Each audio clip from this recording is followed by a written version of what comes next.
안녕하세요. 방금 소개받은 한국 IBM의 클라우드 앤 코그너티브 소프트웨어에서 기술 총괄을 담당하고 있는 이지은이라고 합니다. 제가 한 30분 정도 시간을 가지고 차세대 클라우드와 AI, 특히 금융에서의 혁신을 위해서는 어떤 전략으로 가야 할지에 대한 이야기를 함께 나눠보고자 합니다. 오늘 제가 얘기하려고 하는 내용들은 금융산업의 변화, 그리고 그것과 맞물려서 이 클라우드와 AI라고 하는 것이 어떤 의미를 갖는지를 먼저 말씀을 좀 드리고요. 거기에 따라서 앞으로 그럼 가야 되는 어떤 전략, 클라우드와 AI를 어떻게 가져가야 할지, 그리고 거기에 대해서 또 제가 IBM에서 왔기 때문에 IBM은 어떻게 그것들을 도와드릴 수 있는지 이렇게 해가지고 말씀을 드리고자 합니다.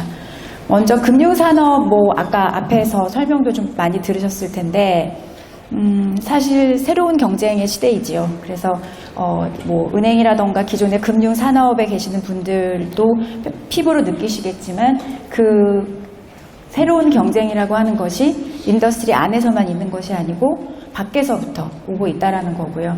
여기 이제 IBM에서 조사한 C-스위트 조사 내용들 중에 몇 가지를 뽑아보았는데, 실제 금융산업에서의 경쟁은 외부로부터 더 심화될 것이다 라고 하는 그런 임원들의 또 이야기들이 있었고, 또 산업 간의 경계가 희미해지고 있다 라고 하는 부분, 그리고 그에 따라서 전통적인 밸류체인이 아니라 새로운 밸류체인으로 더 세밀한 펑션들을 가지고 갈 수 있는 이런 부분들이 나오고 있다 라고 하는 것이 현재의 이 산업의 패턴이라고 볼 수 있습니다. 따라서 우리가 금융에서의 기존에 했던 온라인 트랜스퍼라던가 이런 온라인 뱅킹, 이런 디지털라이제이션이라고 하는 것을 또 출발을 했지만, 지금은 디지털 트랜스포메이션을 넘어서서 결국 산업 간의 경계까지 희미해지는 이 세상에서는 디지털 리인벤션이라고 하는 분야로까지 넘어가야 한다라고 하는 게 현재 저희가 맞닥뜨리고 있는 경쟁의 시대다라고 우선 말씀을 드리고 싶고요. 특히 이 경쟁하는 과정상에서 내용을 들여다보면 어떤 부분에 그런 포커스를 해야 되느냐라고 하는 건데요. 이제 이것도 역시 마찬가지로 조사를 해보면 고객을 대면하는 부분이라고 하는 것이 굉장히 중요하다. 고객에게 새로운 경험을 주는 것이라고 하는 것이 경쟁의 우위를 위해서는 매우 중요한 부분이고, 금융 혁신을 고려할 때는 고객 중심으로 확대되는 것이 필요하다라고 하는 겁니다. 예를 들어 실제 금융에서 레버뉴라던가 프로핏 또는 ROE 같은 경우를 한꺼번에 봤을 때 고객을 페이싱하는, 고객과의 인터페이스하는 부분에 투자를 했을 때 그것으로부터 나오는 이익률이라고 하는 것이 기존의 다른 것에 비해서 훨씬 높다라고 하는 거고요.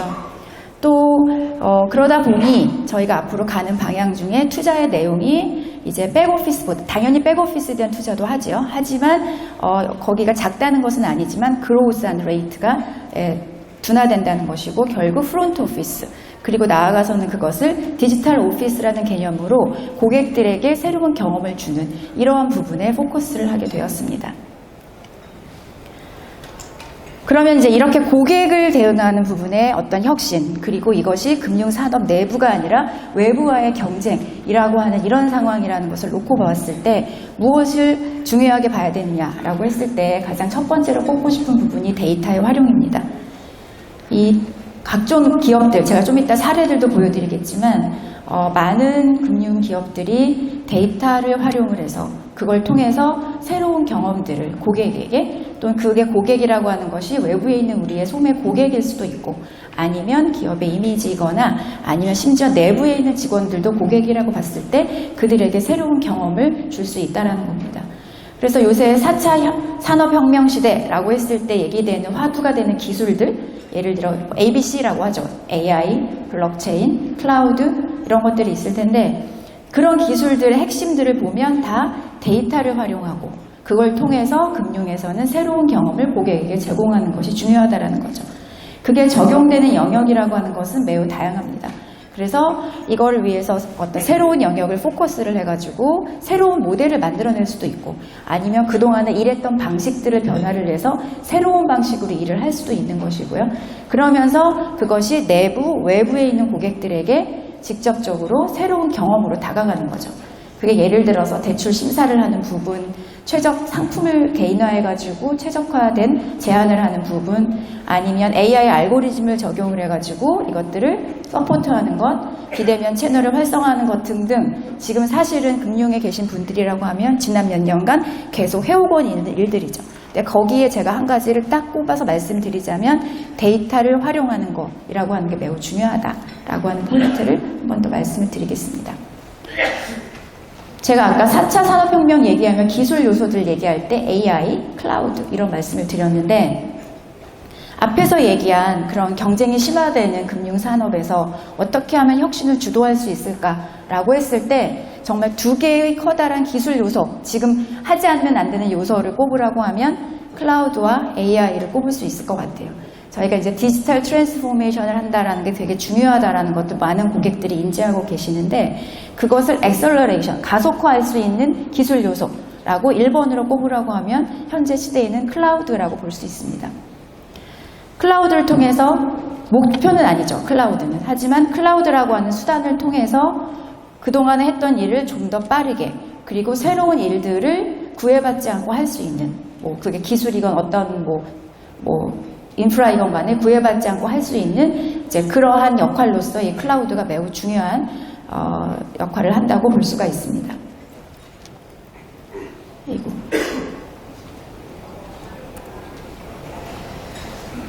그 다음에 또 한 가지는 AI입니다. 사실 클라우드라고 했을 때 퍼블릭 클라우드나 각종 클라우드들 상에서 가장 많이 활용되는 워크로드가 뭐냐라고 하는 조사에서 그게 AI다 라고 꼽은 적이 있어요. 여러 가지 알고리즘들을 활용하는 그런 부분이 되겠죠. 머신러닝이라던가 딥러닝 같은 알고리즘이 될 텐데 이 AI를 디지털 트랜스포메이션을 고민하는 기업들, 고객들 입장에서는 가장 중요한 어떤 전략적 기회로 AI를 꼽고 있습니다. 이제 저희가 이것을 IBM이 조사하는 것, IDC 아니면 MIT 슬론 같은 곳에서 여러 결과들, 서베이한 결과들을 가지고 종합해 보았을 때 지금 디지털적인 어떤 혁신을 해야 되는 이 상황에서 가장 중요한 것이 무엇이냐? 그럼 AI. 근데 그 AI를 하는 데 있어서 데이터가 준비되지 않고는 할 수 없어 라고 하는 또 그런 결과들이 많이 있기 때문에 거기에 같이 데이터 그리고 그거를 지금 아까 앞에서 말씀드렸던 클라우드라고 하는 지금 저희한테 굉장히 중요한 전략적 수단이 되는 클라우드 기반의 라고 하는 이 3박자를 가지고 이야기를 했을 때 AI를 제대로 추진할 수 있고 그걸 통해 가지고 디지털 트랜스포메이션에 앞장설 수 있다라고 보는 겁니다. 사례를 몇 가지 말씀드리고자 합니다. 특히 클라우드와 AI 이야기를 할 때 저희가 사례들을 보면 한순간에 빅뱅으로 무언가를 큰 걸 해낸다 이런 개념보다는 전이라는 용어를 쓰죠. 어떤 여정을 통해서 몇 년간에 걸쳐가지고 준비하고 그 준비라고 하는 것이 단순히 기술을 도입하는 것뿐만 아니라 어떤 기업 내에 기술을 내재화하거나 조직적인 부분까지를 혁신하는 이런 것들을 같이 맞물려서 돌아가고 있는 그런 상황입니다. 그래서 저희가 금융권의 몇 가지 사례를 통해서 이 클라우드와 AI 전이를 어떻게 하고 계신지를 몇 가지를 말씀드리고자 합니다. 고객을 되게 중요하게 보고 그 고객에 대한 차별화된 어떤 전략과 서비스를 하는 것이라고 하는 게 가장 중요하다라고 봤을 때 사실 그걸 제대로 하기 위해서 받쳐줘야 되는 백오피스, 제품, 상품 관련한 부분, 채널 이런 것들이 다 받쳐줘야 되겠죠. 그래서 그런 것들을 전체를 놓고 어떤 금융기업이 가져가야 되는 플랫폼이라고 놓고 봤을 때 4가지 정도의 사례를 말씀드리고자 합니다. 첫 번째 사례는 SBI입니다. SBI는 스테이트 뱅크 오브 인디아, 인도에 있는 인도 스테이트 뱅크입니다. 이게 한 1800년도, 1806년도에 설립되었다고 하고요. 인도에서 가장 큰 커머셜 뱅크이고, 브랜드 인지도 이런 걸로 봤을 때 탑 10에 드는 그런 이제 큰 은행입니다. 근데 이제 오래된 은행이기도 하고 그러다 보니까 새로운 은행들이 출시가 되고 그 다음에 밀레니얼 세대 이런 사람들의 어떤 요구를 만족시킬 수 있는 서비스가 좀 부족하기도 하고 이제 이런 것들이 페인 포인트가 되면서 디지털화를 해야 되겠다.